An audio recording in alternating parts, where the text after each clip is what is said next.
back in the day. This older lady had come on and she was like, if you going down on a man, you going to hell. And if a man go down on you, you going to hell. And I think that prompted the conversation.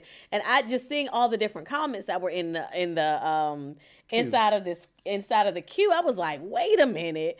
Like, and I think that the church does not communicate enough about like intimacy, about sexual intimacy. And I don't know why. And so, because God made sex, right? He made us, he made our bodies, he made sex.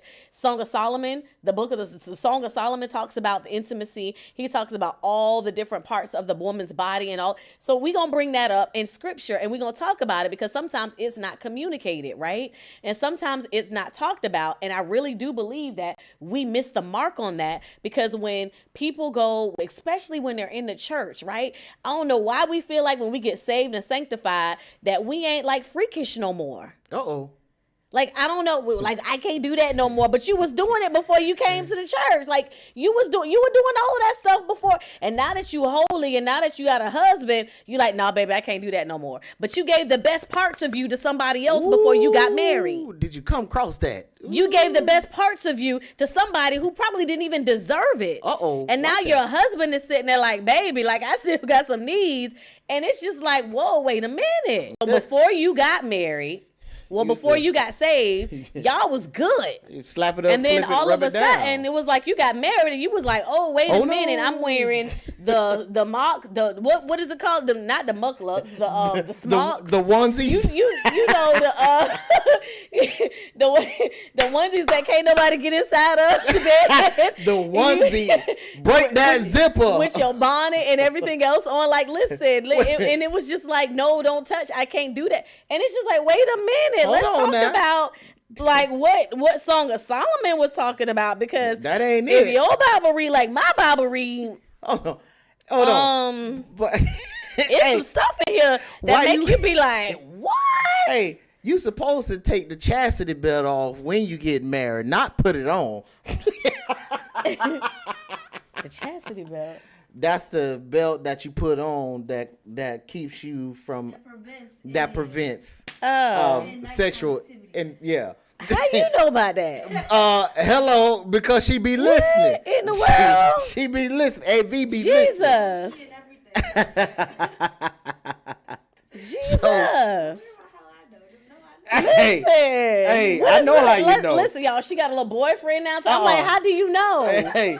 I need to know how you know that. Because she got one on. Praise the Lord. Praise the Lord. What is really going on? Hey, listen, I'm gonna need you to lock in. I'm gonna need you to lock in. But that's the thing though. And think about it. Don't get me wrong. I do understand because a lot of times we don't have the sex. I'm trying my best not to be censored, but we don't have those type of intimacy conversations on what I like and what I don't like. Yeah. Right. So when it comes, because understand, your bedroom is undefiled. Yeah. So what you all agree when you on, both agree, right? What you all agree on, that hey, let's rock and roll. If you like to have a lollipop, or if listen, amen, this amen. is after dark. So if that's where it's at, then guess what? And it doesn't make you not saved. It doesn't make you like listen, like God, listen. Y'all better read Songs of Solomon. You'll see what we're talking about.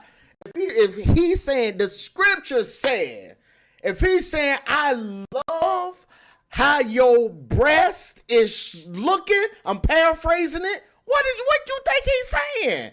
When she is saying I love how the water is I'm paraphrasing, it's glistening off of your body. What do you think she is saying? Right. I'm just saying. Yeah. So, and this is why, and understand, because we know that how the enemy try to get us, he try to be subtle in areas. Yeah. It's not great. We know there's more to marriage than making love. We understand that. But when you begin to really understand, your love making starts when the Lord touch you with his finger of love, and you able to see a new day. This is why he said, this is the day that the Lord has made. Let us rejoice and be glad in it. My love making starts from the time I put my feet on the ground. Listen, let me tell y'all something here. Understanding, it's two things that happens when you get up. One, love making starts, and two, the enemy runs. Yeah. My. Don't get me started. Why? Because when you understand who you are in God and you understand your roles in your marriage, hear me, there's a reason you got to understand those things. Why? Because the moment my feet hit the floor, guess what? The enemy has already been plotting, but when you stand up that morning, guess what? Things can change. Ooh, my God. Listen, I'm getting excited. Well, I just wanted to share. I was trying to find some of the scriptures because, right, I want to make sure that we are offered scriptures and y'all ain't just out here talking about y'all just talking all outside y'all head. Listen, Song of Solomon, chapter 4, verse 12. What it say? And this is the New Living Translation. I'm going to try to see if I can find another translation as well. But it says, you are my private garden, my treasure, my bride, a secluded spring, a hidden fountain. Your thighs shelter a paradise of pomegranates. What are pomegranates? Your thighs shelter. Come on. So that means your thighs are sheltering. When you sheltering, that's the outside, right? Watch out. So whatever is on the inside, right? That's a paradise of pomegranates with rare spices. Henna with nard and saffron, fragrant and calamus and cinnamon, with all the trees of frankincense, myrrh, and aloes, are every other lovely spice. You are a garden fountain, a well of fresh water. Come on. Streaming down from Lebanon's mountains. From whose mountain? Lebanon's. So listen. Then y'all listen. What I want you to do, if y'all think I'm playing, so we can draw some correlation to this, go grab you a pomegranate and cut it open. Your thighs are the shelter of the pomegranate. Come on now. Whose garden is this? Come on. Whose garden is this? My God.